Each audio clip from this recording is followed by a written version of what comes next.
Každý, kto má 3D tlačiareň, to asi pozná.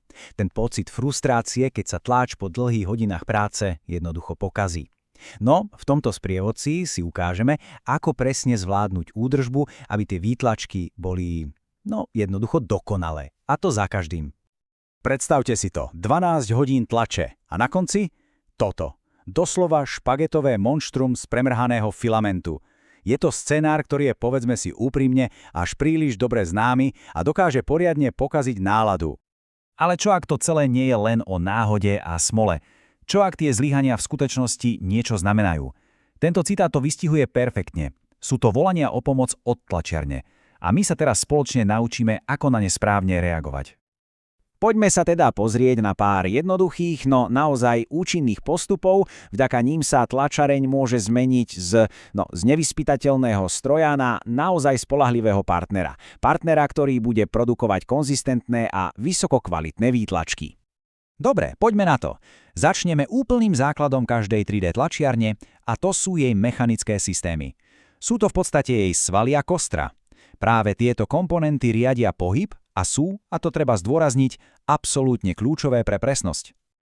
A tuto máme pekne zobrazené. Kľúčovými súčasťami pohybového systému sú tyče, závitové tyče a samozrejme remene.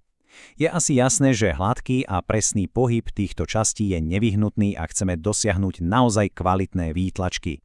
Takže jedna z naozaj kľúčových úloh, ktorú by bolo fajn robiť tak každé 3 mesiace, je mazanie osy Z. Proces je úplne jednoduchý, najprv tie tyče poriadne očistíme, potom nanesieme tenkú vrstvu maziva, pohybom podložky hore a dole to pekne rozotrieme a nakoniec len zotrieme prebytok. A výsledok? Tlačová podložka sa bude hýbať hladko bez akéhokoľvek zaváhania. A tu je jedna super dôležitá vec, ktorú si treba zapamätať. Rôzne časti si vyžadujú rôznu starostlivosť. Nie je to všetko jedno. Ako vidíme, mazivo je super pre závitové tyče, ale pozor, naozaj nikdy ho nepoužívajte na karbonové tyče osy X, to by ich poškodilo. A popri tom netreba zabúdať ani na správne napnutie remeňov. Dobre, hladký pohyb máme vybavený. Čo ďalej? No predsa dokonalý prietok materiálu. Takže teraz sa pozrieme na extrúzny systém. Je to doslova srdce tlačiarne, tá časť, ktorá taví a precízne nanáša filament.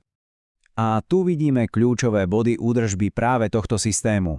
Čistá tryska a ozubené koliesko extrúdera. Tie musia byť bez prachu z filamentu. Je to úplne nevyhnutné, ak sa chceme vyhnúť upchávaniu a zabezpečiť si ten plynulý tok materiálu. OK, hardware máme v top stave. Teraz je čas spustiť sa do jemného ladenia softvéru. Práve tu sa skrýva kľúč k maximálnej presnosti. Stalo sa vám už, že ste vytlačili diely, ktoré mali do seba dokonale zapadnúť a proste nesedeli? Častou príčinou je presne toto, takzvaná slonia noha. Je to jav, kedy sa základňa výtlačku tak trochu rozleje v dôsledku tepla a tlaku. Dobrá správa je, že oprava je vlastne len o presnej kalibrácii softvéry. Existuje naozaj jednoduchá metóda, vďaka ktorej si vieme vypočítať presnú kompenzáciu priamo v sliceri a týmto problémom dáme navždy s Bohom. Ale pozor, presnosť nie je len o rozmeroch, je to aj o teplote. A práve kalibrácia teploty je asi ten najdôležitejší test, aký vôbec môžeme urobiť. Je to vlastne taký kompromis.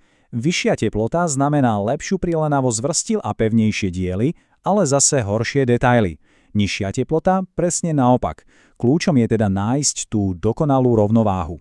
A na to slúži tzv. Teplotná väža. Jednoduchým vytlačením tohto testu vieme vizuálne určiť ideálnu teplotu pre každú jednu roľku filamentu a optimalizovať si tak výtlačky presne podľa toho, či chceme maximálnu pevnosť alebo dokonalé detaily. Dobre, tak si to poďme teraz pekne zhrnúť do jednej jednoduchej rutiny, ktorú bude naozaj ľahké dodržiavať. A tuto máme. Všetko pekne pokope v jednom prehľadnom harmonograme.